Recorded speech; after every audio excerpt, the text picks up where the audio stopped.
bit into Zhi Zunbao's soul. The cruelty of fate is that a hero's growth is often forged through irrevocable loss. Upon waking, Bai Jingjing mistakenly believes she has been abandoned yet again. Tormented by both poison and a broken heart, she loses all hope and throws herself off the cliff. By the time Zhi Zunbao returns with the antidote, he is met only with a void of regret and sorrow. Growth demands a brutal, bloody price. It is never a gentle process. Imprisoned in Panxi Cave by Shun Sanyang, a desperate Zhi Zunbao discovers Guanyin's sacred artifact, the Moonlight Treasure Box. The 7 characters engraved on the box are derived from Buddhist scriptures, meaning to cross the sea of suffering in the cycle of samsara with great wisdom, and reach the shore of transcendence where there is no birth or death. These words foreshadowed that it was never just a simple time machine, but a vessel that guides the bearer to see through fate and achieve awakening. When he recites the mantra, he is instantly pulled into a space of consciousness. There, a spiritual message left by Bodhisattva Guanyin 500 years ago is triggered. Guanyin tells him that his entire life has already been predestined. Only by voluntarily donning the golden hoop can he return as the great sage and shoulder the heavy responsibility of rewriting history. But the price is this. From now on,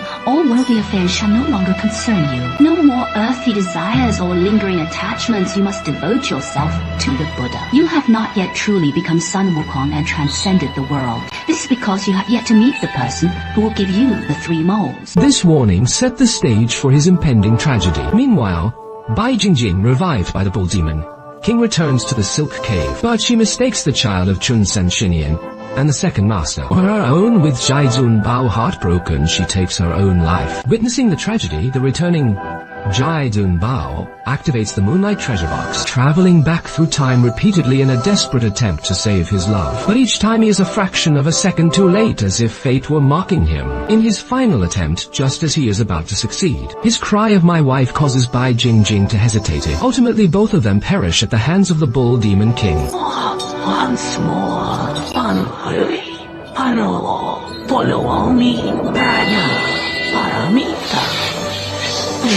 Driven by the most profound grief and obsession, the Moonlight Treasure Box finally activates its true core function. No longer responds to Zhi Zunbao's superficial plea to save Bai Jingjing, but instead hurls him back 500 years to the very origin of all karma. He must return there to meet his destined encounter, completing his final and most crucial spiritual trial as a mortal. A twist of fate, yet predestined. He travels back 5 centuries, and here, the first person he meets is not his beloved Bai Jingjing, but a fairy, an immortal.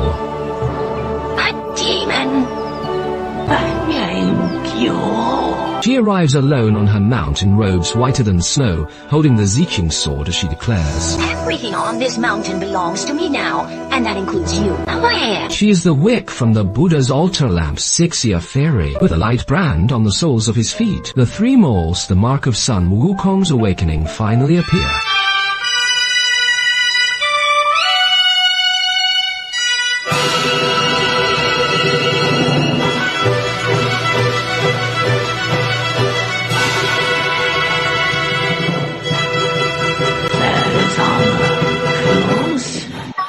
This scene mirrors the journey of our own lives. We often fixate on a certain person or a specific goal, believing it to be the sole purpose of our existence. We try desperately to hold on, yet fate constantly forces us onto a different path, leading us to different people. At the time, we may be full of resentment and confusion, but looking back, years later, we realize that wrong path was actually the only way to discover our true selves. Sesame open.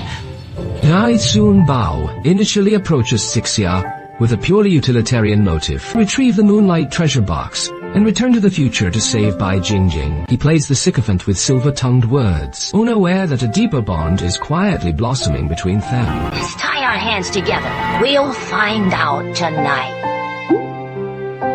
An accident. He unsheathed the Ziqing sword, which only Zixia's destined love could pull out. In that instant, Zixia fell completely and irrevocably in love. She believed that the seemingly cynical man before her was the peerless hero she was destined to meet. Immortal or demon? Only I and my soulmate can unsheath this sword. Even if he is a demon, I will follow him for the rest of my life. When immortals yield to mortal desires, they become bound by earthly emotions and are destined to pay the price for it. To see into Zhi Zunbao's soul, Zixia ventured inside his heart, only to witness his obsession with Bai Jingjing. Heartbroken Sixia left something inside him, a single tear. This is the most masterful and heartbreaking detail of the entire film.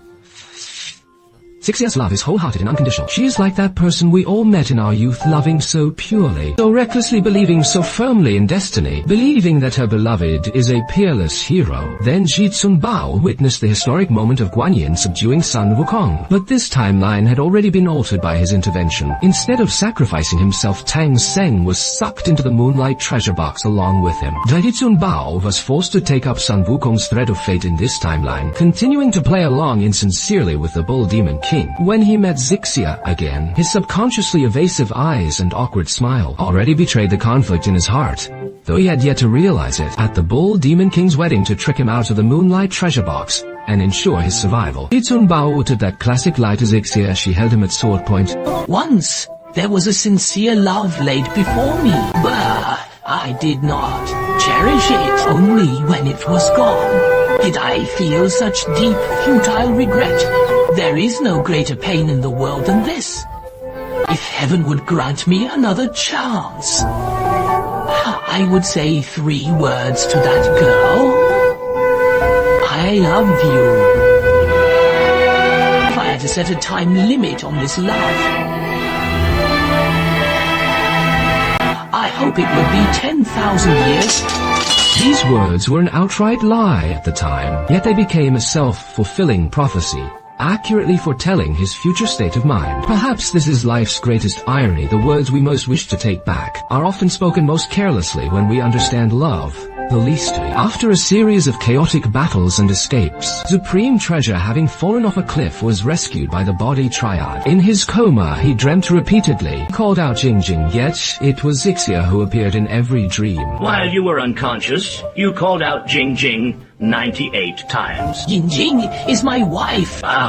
But there's another name, Zixia, which you called 784 times. The body patriarch's words revealed the hidden truth. 784 times, this number like a thunderbolt struck through Supreme Treasure's chaotic heart. He was finally forced to confront the question he had long ignored and suppressed. Who does he really love? At that moment, the Bai Jingjing from 500 years ago appeared, facing his former beloved Supreme Treasure, felt none of the joy of a long-awaited reunion. He promised to marry her, yet he woke up laughing in his sleep. Because he was dreaming of Zixia, the perceptive Bai Jingjing sensed everything. She entered Supreme Treasure's heart and saw the tear left behind by Zixia. She realized that although this man had traveled across 500 years, the one he was looking for was no longer her.